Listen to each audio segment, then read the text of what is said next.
The information provided in this podcast is for general informational purposes only and does not constitute legal advice. Listening to this podcast does not create an attorney-client relationship with Foyle Legal. For advice tailored to your situation, please consult a qualified legal professional. Welcome to Personal Injury Claims Explained by Foyle Legal, your trusted source for understanding personal injury claims in Western Australia. Each week, we simplify complex legal issues, from motor vehicle accidents to workplace injuries, so you can confidently navigate your rights and claim the compensation you deserve. Ever feel like some parts of life should come with like a manual? I know what you mean. Like, congratulations on the driver's license. Here's the giant book of what to do if, Yeah, like adulting should be a class or something. Exactly. Well, today we're diving into one of those what-if scenarios, specifically car accident claims, but not just anywhere. We're getting specific to Western Australia. Always a good place to get specific. Western Australia's got some interesting stuff going on with these claims, especially when it comes to personal injury. Okay, now you've got me intrigued. See, most of us, we think car accident, we think insurance company, right? Call them up, figure it out. But it sounds like WA's got a bit of a plot twist to that story. You could say that. It's not just your insurance company in the mix here. Yeah. Get ready, because you're about to meet ICWA. It's the Insurance Commission of Western Australia. They're the ones in charge of something called CTP insurance. CTP insurance. Yeah, it stands for Compulsory Third Party, in case you're wondering. Okay. So many acronyms, so little time. Break it down for me. Why does ICWA even exist? What's the need to know for like the average person? So basically, CTP insurance is mandatory for every single vehicle owner in Western Australia. No ifs, ands, or buts about it. Yeah. And it's there to cover anyone who might be injured in an accident you're involved in, even if you're not totally at fault. Hold on, back up a second. Did you just say, even if you're not totally at fault?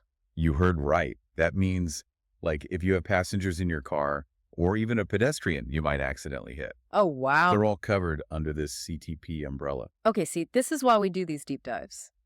Because who knew that was even a thing? It's like a safety net for everyone on the road, in a way. That's actually a great way to put it. And Yeah. It's one of the things that makes the Western Australia system a bit different. This whole CTP thing through ICWA, it's like an extra layer of protection, making sure people get some support. That makes sense. In lots of other places, if you're even a little bit at fault, getting your medical bills covered, let alone other expenses, can be a real pain. Oh, tell me about it. So this is peace of mind for passengers, for people walking down the street. That's a pretty big deal. Now, I'm also seeing on this website, they're laying out the steps to actually claiming compensation if you're in an accident. They mention the usual stuff like get a police report, see a doctor right away. But then they mention these claim components, and honestly, that sounds a little vague to me. It does sound a bit like legal jargon, doesn't it? A little bit. But it's actually where things get really interesting. Yeah. Because most people, they think a claim, it's just about those immediate medical bills, Right. Patching you up. But in reality, it goes way beyond that. Okay. All right. I'm hooked. Spill the tea. What else is hiding in these claim components? Well, think about it. An accident, it can impact your life in so many ways, right? Mhm. And a good claim, it takes all of that into account. We're talking lost wages if you can't work, future medical treatments. Like physio or something. Exactly, physiotherapy, maybe even surgery down the line.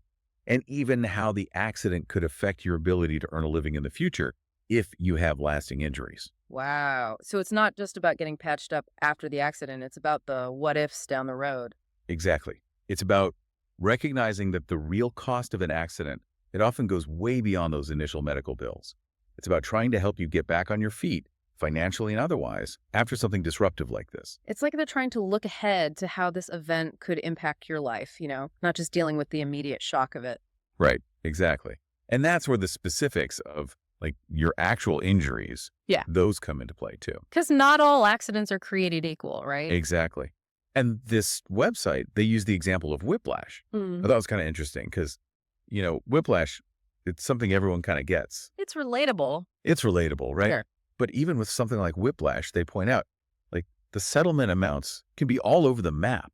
Yeah, I saw that too. They even mentioned their firm. They've seen payouts in Western Australia ranging from like $10,000 on the low end to $60,000 for like your typical whiplash cases. Right around there. But then for the really serious cases, it can jump to over $100,000. Yeah. It's wild. It shows you it's not one size fits all, right? Not at all. A lot depends on how bad your injuries are, how much they affect your day-to-day life, and of course, how strong the evidence is that, the other driver really messed up. So proving the other person was at fault is key here. But what about those situations where it's not so clear-cut? Like, what if both drivers share some of the blame? Oh, that's a great question. And, it happens more often than you'd think. And in those situations, Western Australia uses this thing called contributory negligence. Contributory negligence. Okay, that sounds serious. Give me the plain English version of what that is. Okay, so picture this.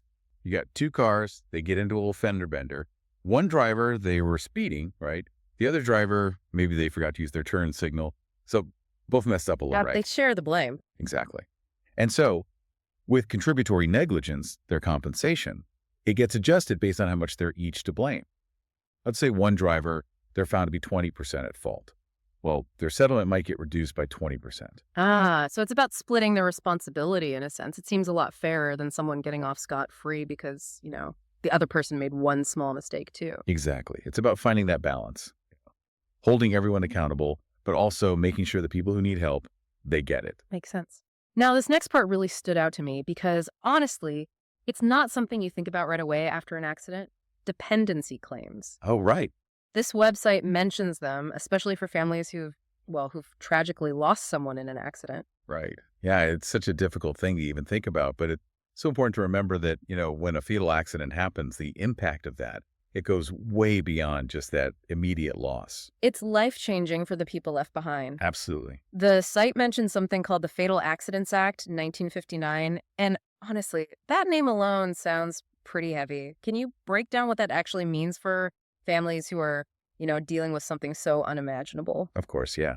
So the Fatal Accidents Act, essentially what it does is it lets certain family members seek compensation for the loss of their loved one. And it's not about, putting a price tag on a human life or anything like that. Right. It's about recognizing that the person who passed away, they provided financial and emotional support, and that's gone now. So it's about taking care of those who depended on that person. Exactly. So that could be a spouse, children, maybe even parents in some situations. And this compensation, it's not just for immediate financial losses, although those are definitely a factor. It can also cover things like funeral costs, the income the person would have earned if the accident hadn't happened, even things like, loss of companionship, the help they provided around the house, things like that. Wow. I honestly had no idea it was that comprehensive. I mean, it's heartbreaking to even have to think about, but it's also reassuring to know that there's at least a system in place to try and, ease those burdens even a little bit.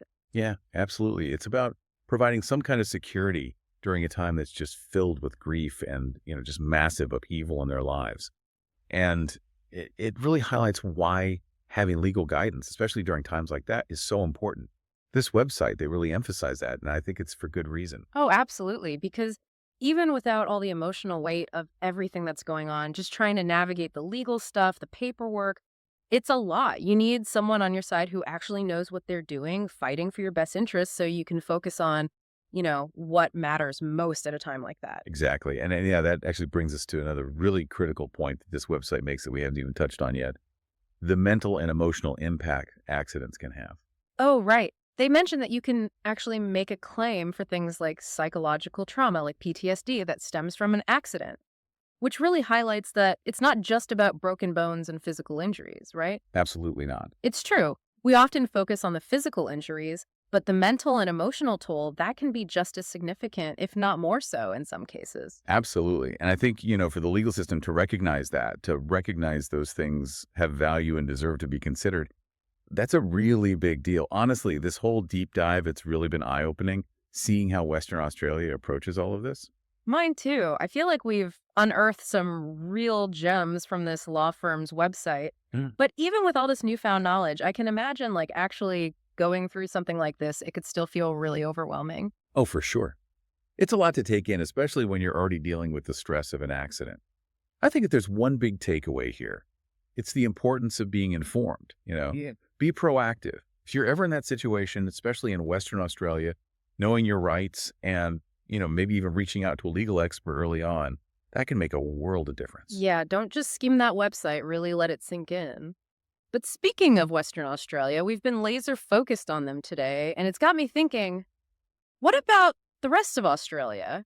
Do things work the same way in other states, or is WA kind of unique in this? That's a great question. And it's a good reminder that laws and regulations, they can be totally different even within the same country. So what we talked about today, that's specific to WA. It's always best to, do your homework, see what's what in your specific location. Don't just assume. Right. Don't assume what works in WA will work in, say, Queensland or Victoria. It's like assuming your go-to coffee order will be the same everywhere you go. Sometimes you're in for a treat, other times, not so much. Perfect analogy. And it just goes to show, a little curiosity can go a long way. Couldn't agree more. So if today's deep dive got those wheels turning, don't stop here. Do some digging, maybe even reach out to a local expert. And never underestimate the power of asking questions. Who knows what other fascinating legal tidbits are out there just waiting to be discovered. Until next time, happy researching, everyone. Thank you for listening to Personal Injury Claims Explained by Foyle Legal. We hope this episode helped clarify your rights and next steps in your injury claim. Don't forget to subscribe, leave a review, and visit foylelegal.com for more useful information. See you next time.